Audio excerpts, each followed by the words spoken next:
চলতি মৌসুমে নগরীকে জলাবদ্ধতা মুক্ত করতে কাজ চলছে জানালেন চসিক মেয়র।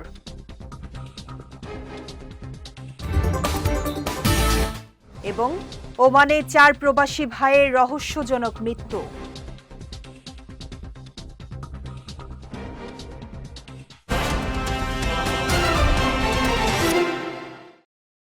আসসালামু আলাইকুম।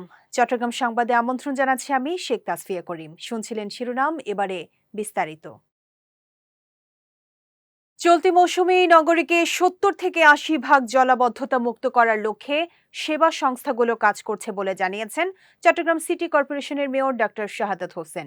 গতকাল বিকেলে চসিক কার্যালয়ে চট্টগ্রাম মহানগরীর সকল খাল ও পানি নিষ্কাশন নালা সারা বছর সচল রাখা, জলাবদ্ধতা নিরসন এবং বিভিন্ন উন্নয়ন ও সেবামূলক কাজের সমন্বয় জোরদারে গঠিত 19 সদস্য বিশিষ্ট সমন্বয় কমিটির প্রথম সভায় তিনি একথা বলেন। সভায় চসিক মেয়র বলেন, তিনি মেয়র হিসেবে দায়িত্ব গ্রহণের আগে বর্ষাকালে বহদ্দারহাট, মুরাদপুর, চকবাজার, মির্জাপুল, বাকলিয়া, আগ্রাবাদ ও হালিশহর সহ বিভিন্ন এলাকায় পানি জমত। 2025 সালে সেভাবে পানি ওঠেনি জানিয়ে আর্মি ইঞ্জিনিয়ারিং এর মুখ্য ভূমিকার কথা তুলে ধরে তাদের প্রতি ধন্যবাদ জ্ঞাপন করেন মেয়র। সভায় সিডিএ এর চেয়ারম্যান প্রকৌশলী মোহাম্মদ নুরুল করিম, চট্টগ্রামের জেলা প্রশাসক মোহাম্মদ জাহিদুল ইসলাম মিয়া, চসিকের প্রধান প্রকৌশলী, সেনাবাহিনীর 34 ইঞ্জিনিয়ার ব্রিগেডের ব্রিগেড কমান্ডার, কমিটির সদস্যবৃন্দ সহ বিভিন্ন সেবা সংস্থার ঊর্ধ্বতন কর্মকর্তারা উপস্থিত ছিলেন। ওমানে রহস্যজনকভাবে 4 সহোদর বাংলাদেশের মৃত্যুতে শোকের ছায়া নেমে এসেছে চট্টগ্রামের রাঙ্গুনিয়ায়। নিহতরা সবাই একই পরিবারের। নিহতরা হলেন মোহাম্মদ রাশেদ, মোহাম্মদ শাহেদ, মোহাম্মদ সিরাজ ও মোহাম্মদ শহীদ। তারা চট্টগ্রামের রাঙ্গুনিয়া উপজেলার লালানগর ইউনিয়নের বন্দে রাজার পাড়া এলাকার আব্দুল মজিদের ছেলে। পরিবার ও স্থানীয়রা জানায়, 5 ভাইয়ের মধ্যে 4 ভাই দীর্ঘদিন ধরে ওমানে প্রবাস জীবন কাটাচ্ছিলেন। তাদের মধ্যে 2 ভাই অবিবাহিত ছিলেন এবং আগামী 15 মে দেশে ফেরার কথা ছিল। দেশে ফেরার আগে কেনাকাটা করতে বের হন তারা। পরে ওমানের মুলাদ্দা এলাকায় একটি গাড়ির ভেতর থেকে তাদের মরদেহ উদ্ধার করা হয়। প্রাথমিকভাবে ধারণা করা হচ্ছে, দীর্ঘ সময় গাড়ি চালু অবস্থায় বদ্ধ পরিবেশে থাকায় এসি থেকে নির্গত বিষাক্ত গ্যাসে শ্বাসরুদ্ধ হয়ে তাদের মৃত্যু হতে পারে। তবে বিষয়টি খতিয়ে দেখছে ওমান পুলিশ।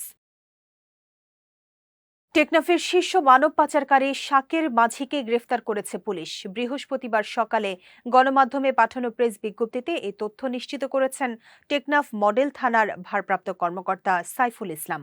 তিনি জানান, জেলা পুলিশ সুপার ANM সাজিদুর রহমানের নির্দেশনায় টেকনাফ মডেল থানার অফিসার ইনচার্জ সাইফুল ইসলামের তদারকিতে ও পুলিশ পরিদর্শক সুকান্ত চৌধুরীর নেতৃত্বে পুলিশের একটি আভিযানিক দল গতকাল গোপন সংবাদের ভিত্তিতে ও তথ্য প্রযুক্তির সহায়তায় অভিযান পরিচালনা করে টেকনাফ থানার সাবরাং ইউনিয়নের মুন্ডার ডেল এলাকা থেকে শীর্ষ মানব পাচারকারী শাকের মাঝিকে গ্রেফতার করে। গ্রেফতারকৃতের বিরুদ্ধে টেকনাফ থানায় মানব পাচার, মাদক, অস্ত্র চোরাচালান সহ সর্বমোট 11টি মামলা রয়েছে জানিয়ে তার বিরুদ্ধে পরবর্তী আইনানুগ ব্যবস্থা গ্রহণ প্রক্রিয়াধীন রয়েছে বলেও জানিয়েছে পুলিশ। চট্টগ্রামের বাঁশখালী পৌরসভার রুহুল্লাহাট এলাকায় গাঁজাসহ মোহাম্মদ মুজিবুর রহমান নামে এক ব্যক্তিকে 6 মাসের কারাদণ্ড দিয়েছেন ভ্রাম্যমাণ আদালত। গতরাতে অভিযান পরিচালনা করে তাকে 6 মাসের বিনাশ্রম কারাদণ্ড দেয়া হয়। মোবাইল কোর্ট পরিচালনা করেন সহকারী কমিশনার ও এক্সিকিউটিভ ম্যাজিস্ট্রেট মোহাম্মদ ওমর সানি আকন। এ সময় মোহাম্মদ মুজিবুর রহমানকে গাঁজা সেবনরত অবস্থায় আটক করা হয়। পরে তার কাছ থেকে বিক্রির উদ্দেশ্যে বহন করা গাঁজার কয়েক পুড়িয়া উদ্ধার করা হয়। অভিযানে বাঁশখালী থানা পুলিশের একটি দল উপস্থিত ছিলেন।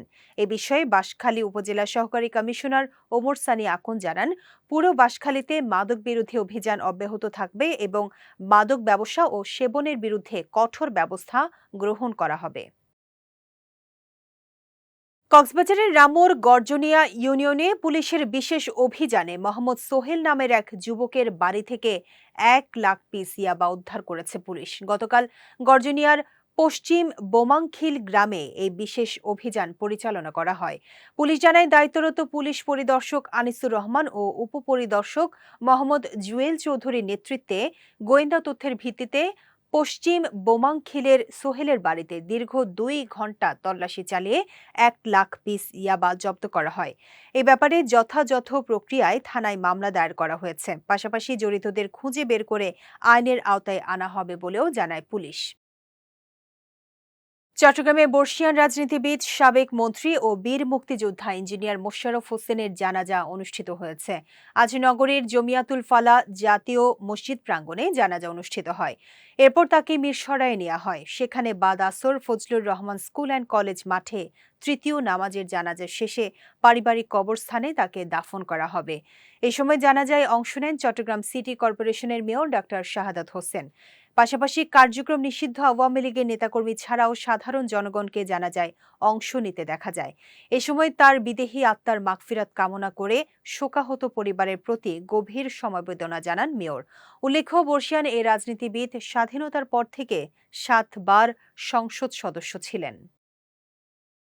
সরকারি নির্বাচনী ইশতেহারে উল্লেখিত বিভিন্ন উন্নয়নমূলক কর্মসূচি ও জনকল্যাণমূলক উদ্যোগ জনগণের মাঝে তুলে ধরতে খাগড়াছড়ির গুইমারায় প্রেস ব্রিফিং অনুষ্ঠিত হয়েছে। গতকাল উপজেলা পরিষদ হলরুমে উপজেলা প্রশাসন, গুইমারা ও তথ্য অফিস, রামগড়ের আয়োজনে অনুষ্ঠিত এ প্রেস ব্রিফিংয়ে বিভিন্ন প্রিন্ট ও ইলেকট্রনিক মিডিয়ার সাংবাদিকরা অংশ নেন। গুইমারা উপজেলা নির্বাহী অফিসার মিসকাতুন তামান্নার সভাপতিত্বে অনুষ্ঠানে বক্তব্য রাখেন সহকারী তথ্য অফিসার খন্দকার তৌহিদ, গুইমারা উপজেলা কৃষি অফিসার রেজাউল করিম সহ অনেকে। এ সময় বক্তারা সরকারের বিভিন্ন উন্নয়ন কার্যক্রম ও নির্বাচনী ইশতেহারে উল্লেখিত পরিকল্পনা সম্পর্কে বিস্তারিত তুলে ধরেন। এ সময় সমাজসেবা অফিসার সহ তথ্য অফিসের সংশ্লিষ্ট কর্মকর্তারা ও স্থানীয় গণমাধ্যম কর্মীবৃন্দ উপস্থিত ছিলেন। বর্তমান সরকারের নির্বাচনী ইশতেহারের আলোকে গণযোগাযোগ অধিদপ্তরে 180 দিনের কর্মপরিকল্পনা গণযোগাযোগ অধিদপ্তর কর্তৃক সম্পাদিত কার্যক্রম বিষয়ে কাপ্তায়ে গণমাধ্যম কর্মীদের নিয়ে প্রেস ব্রিফিং করা হয়েছে। গতকাল তথ্য ও সম্প্রচার মন্ত্রণালয়ের অধীনে রাঙ্গামাটির কাপ্তাই তথ্য অফিসের আয়োজনে কাপ্তাই উপজেলা পরিষদের সম্মেলন কক্ষ কিন্নুরীতে এই প্রেস ব্রিফিং কার্যক্রম অনুষ্ঠিত হয়। এ সময় কাপ্তাই সহকারী তথ্য অফিসার দেলওয়ার হোসেন জানান, এই কর্মপরিকল্পনা অনুযায়ী কাপ্তাই তথ্য অফিসের আয়োজনে কাপ্তাই রাজস্থলী এবং বিলাইছড়ি উপজেলায় উঠান বৈঠক, কমিউনিটি সভা, নারী সমাবেশ, চলচ্চিত্র প্রদর্শন, সড়ক প্রচার, অনলাইন প্রচার, কৃষক সমাবেশ, ফ্যামিলি সমাবেশ করা হয়েছে। এ সময় প্রধান অতিথি ছিলেন কাপ্তাই উপজেলা প্রাণী সম্পদ কর্মকর্তা কৃষিবিদ ডাক্তার এনামুল হক হাজারী। এ প্রেস ব্রিফিংয়ে কাপ্তাই উপজেলা উদ্যান তত্ত্ববিদ কাজী জোবায়ের রাকিব সরকারের কৃষি ঋণ এবং কৃষক কার্ড বিষয়ে উপস্থিত গণমাধ্যম কর্মীদের জানান। এ সময় কাপ্তায়ে কর্মরত প্রিন্ট ও ইলেকট্রনিক মিডিয়ার সাংবাদিকগণ উপস্থিত ছিলেন। চট্টগ্রামের আনোয়ারার শোলকাটা এলাকায় প্রকাশ্যে মাদক ব্যবসা, চুরি, ছিনতাই, চাঁদাবাজি এবং কিশোর গ্যাংয়ের বিরুদ্ধে সংবাদ সম্মেলন করেছে এলাকাবাসী ও ব্যবসায়ীরা। গতকাল উপজেলার কালাবিবির দিঘির কাছে একটি কমিউনিটি সেন্টারে এই সংবাদ সম্মেলন অনুষ্ঠিত হয়। এ সময় তারা অভিযোগ করে বলেন, উপজেলার বারখাইন ইউনিয়নের শোলকাটা গ্রামে গত কয়েক বছর ধরে ভাসমান মানুষ কিশোর গ্যাং মাদক কারবারি, চুরি, ছিনতাই, চাঁদাবাজি ও ধর্ষণের অঙ্গরাজ্য হিসেবে গড়ে তুলেছে। এ সময় এসব কর্মকাণ্ডে জড়িতদের বিরুদ্ধে বিভিন্ন অভিযোগের কথা তুলে ধরে কিশোর গ্যাং গ্রুপ সমূলে নির্মূল করার আহ্বান জানায় এবং এক্ষেত্রে প্রশাসনের হস্তক্ষেপ কামনা করেন স্থানীয় এবং ব্যবসায়ীরা। সংবাদ সম্মেলনে আনোয়ারা উপজেলা যুবদলের সদস্য গিয়াসউদ্দিন চৌধুরী, ৩ নম্বর ওয়ার্ডের ইউনিয়ন পরিষদ সদস্য আবুল কাশেম, যুবদল নেতা মোহাম্মদ শাহজাহান, ছাত্রদল নেতা HM তারিকুল ইসলাম, শ্রমিক দল নেতা আলমগীর হোসেন, স্বেচ্ছাসেবক দল নেতা নিহাত উদ্দিন সহ অনেকে উপস্থিত ছিলেন। চট্টগ্রামে মৎস্য ব্যবসায়ীদের কাছ থেকে চাঁদা আদায় ও হয়রানির প্রতিবাদে সংবাদ সম্মেলন করেছেন জাতীয় মৎস্যজীবী সমবায় সমিতি। সকালে বাংলাদেশ জাতীয় মৎস্যজীবী সমবায় সমিতি লিমিটেডের নিজস্ব কার্যালয়ে এই সম্মেলনের আয়োজন করা হয়। এই সময় বক্তারা বলেন, রাজনৈতিক পরিচয় ব্যবহার করে একটি চিহ্নিত চাঁদাবাজ মৎস্য অবতরণ কেন্দ্রের ব্যবসায়ীদের কাছ থেকে চাঁদা দাবি করে আসছে। সম্মেলনের মাধ্যমে প্রধানমন্ত্রী এবং স্বরাষ্ট্রমন্ত্রীর হস্তক্ষেপ কামনা করেন তারা। এ সময় উপস্থিত ছিলেন উপব্যবস্থাপক আমির হোসেন, সোনালী যান্ত্রিক মৎস্যজীবী সমিতির সভাপতি মোহাম্মদ আলী সহ অনেকেই। চট্টগ্রামের একটি ঐতিহ্যবাহী হিন্দু মুসলমানদের শত শত বছরের পুরনো তীর্থস্থান ও কবরস্থানের মাঠের উন্নয়ন কাজে বাধা এবং কবরস্থানের ভেতরে ব্যক্তি মালিকানাধীন ডেইরি ফার্ম স্থাপনের প্রতিবাদে সংবাদ সম্মেলন ও প্রতিবাদ সমাবেশ অনুষ্ঠিত হয়েছে। গতকাল বক্তারা অভিযোগ করেন, কবরস্থানের ভেতরে গড়ে ওঠা ডেইরি ফার্মের গরুর গোবর ও দুর্গন্ধে তীর্থস্থান ও কবরস্থানের পবিত্র পরিবেশ নষ্ট হচ্ছে। এতে স্থানীয় বাসিন্দা, ধর্মপ্রাণ মানুষ এবং দর্শনার্থীরা চরম দুর্ভোগে পড়ছেন।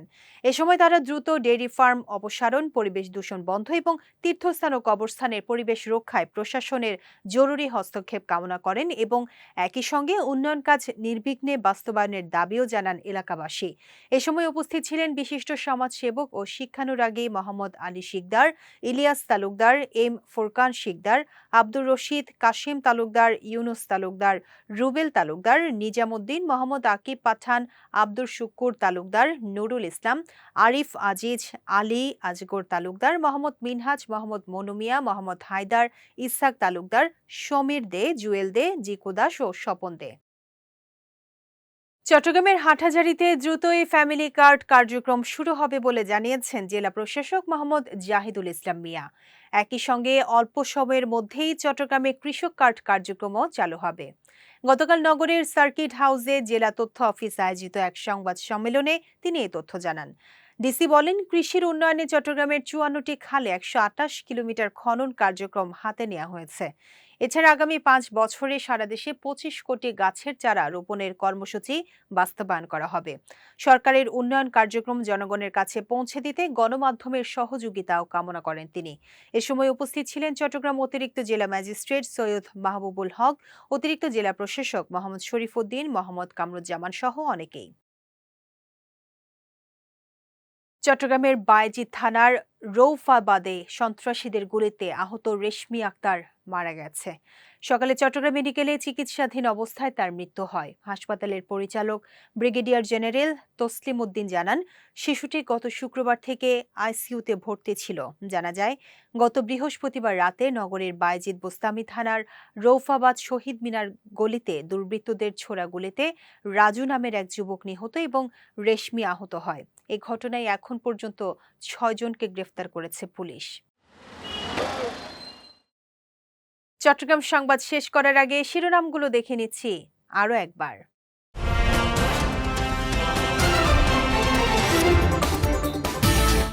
চলতি মৌসুমে নগরীকে জলাবদ্ধতা মুক্ত করতে কাজ চলছে, জানালেন চসিক মেয়র।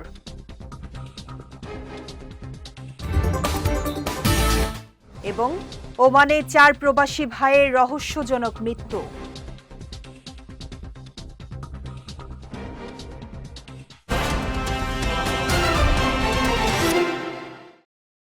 চট্টগ্রাম সংবাদ শেষে আজকের মতো আমি শেখ তাসফিয়া করিম আপনাদের কাছ থেকে বিদায় নিচ্ছি। রাত ৯টায় আমাদের পরবর্তী বিজয় রাতের সংবাদ দেখার আমন্ত্রণ রইল। এছাড়া আজকের চট্টগ্রাম সংবাদের ভিডিও দেখতে পারেন আমাদের ইউটিউব এবং ফেসবুক পেজে। আমাদের ইউটিউব হলো youtube.com/bijaytvofficial এবং আমাদের ফেসবুক পেজ হলো facebook.com/bijaytvlimited। এতক্ষণ সঙ্গে থাকার জন্য ধন্যবাদ সবাইকে।